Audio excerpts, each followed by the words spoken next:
So Hamilton City Councillor facing a disciplinary hearing for sending a sexually explicit so-called joke to a journalist has admitted it's not the first time he's been in trouble.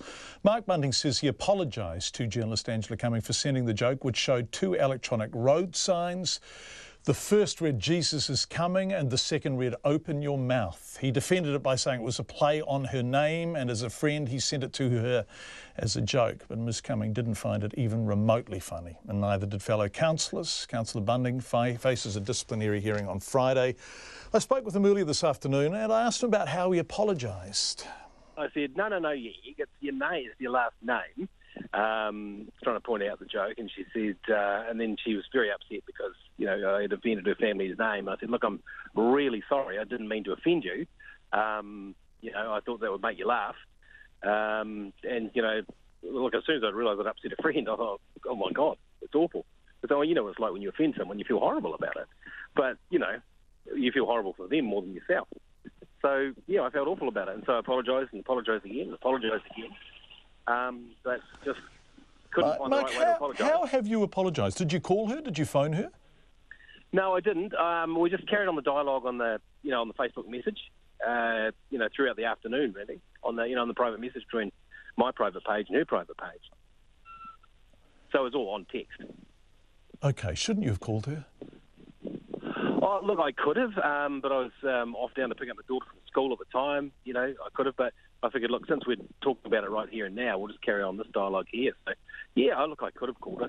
Look, if it had been a better way of saying sorry, I should have. Yeah. Yeah, and I just want clarity around this. When you sent it, did you know it contained the phrase "open your mouth"?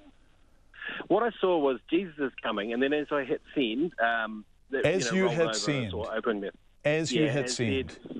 Yeah, but John, I'm not trying to make excuses. It's I saw the reference in it. There's no doubt about it, but I didn't send it in some perverse way. We don't have that kind of relationship.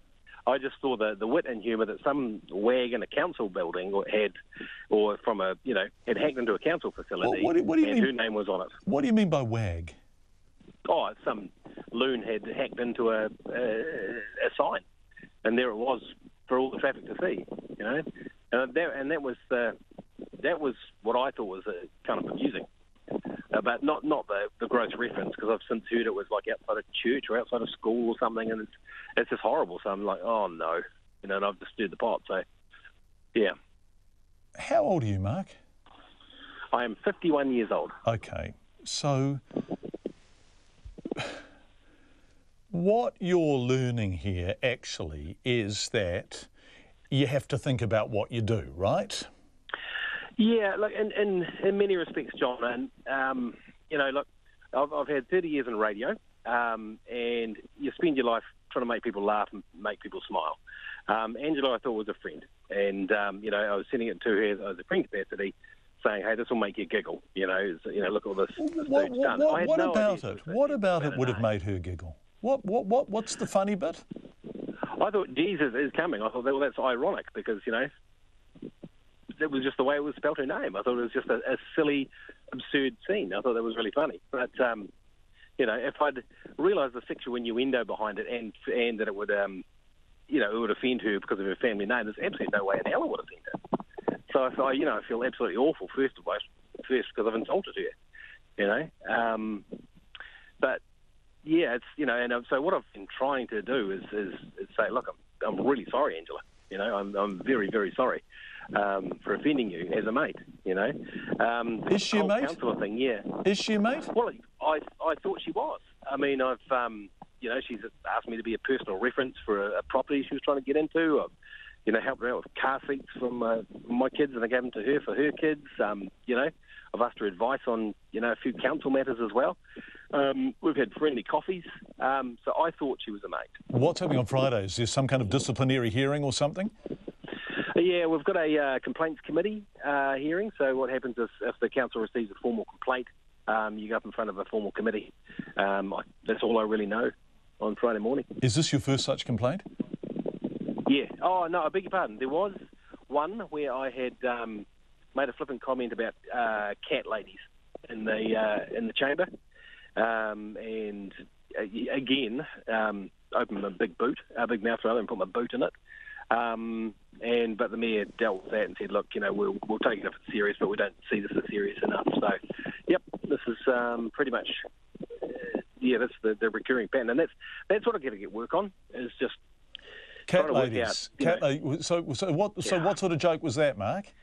No, okay. So what happened was we had an LGNZ remit going to the government, and we were talking about what kind of things our council would support and what kind of things our council wouldn't.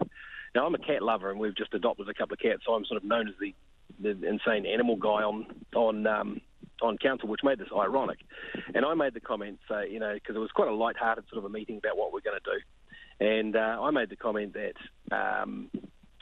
we've got an ageing population, so there'll be a lot more cat ladies, so we really need to, register cats, because, I'm quite pro the idea of, registering and controlling domestic cats a lot better. So that got reported, and next thing, I was getting some pretty strong emails from all over the country.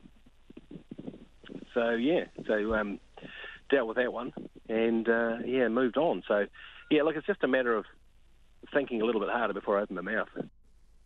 Mark Bunting, Hamilton City Councillor.